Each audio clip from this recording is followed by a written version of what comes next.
Baik, apa saja jenis-jenis dhamir? Baik, dia terbagi menjadi 3 bagian. Pertama, al-mutakallim. Al-mutakallim. Kalau dalam bahasa Indonesia disebut dengan kata ganti orang pertama.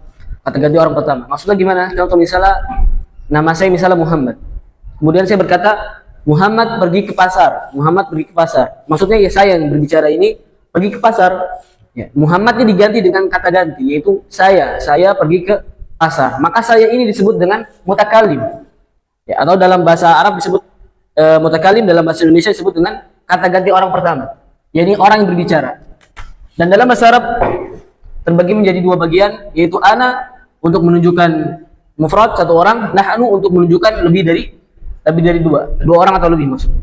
Contoh misalnya nahnu atau bahasa Indonesia kami pergi ke pasar. Maksudnya misalnya pegawai-pegawai pergi ke pasar.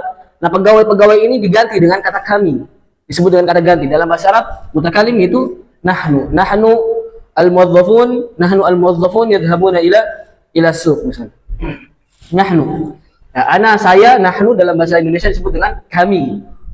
Kemudian al-mukhatab, kata ganti orang kedua, yakni yang diajak bicara. Contoh misalnya ada 2 orang antara Muhammad dan Zaid. Muhammad misalnya saya, yang saya ajak bicara ini Zaid.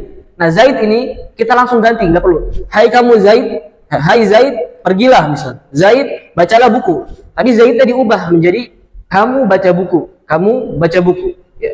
Ini kata ganti orang kedua.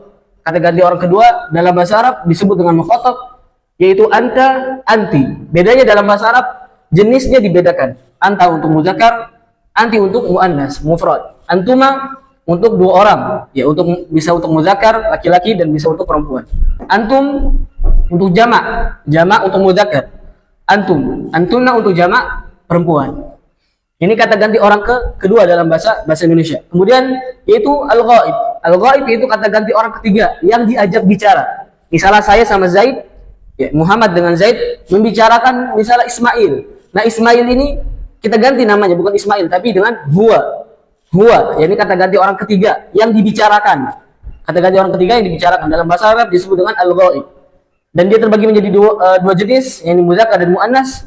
Huwa untuk muzakkar, untuk laki-laki, ya untuk muannas. Huma untuk menunjukkan 2 orang. Hum untuk menunjukkan jamak laki-laki, hunna untuk menunjukkan jamak perempuan. Dan inilah anwa'ud dhamir, yaitu mutakallim, mukhatab dan al-ghaib. Nah,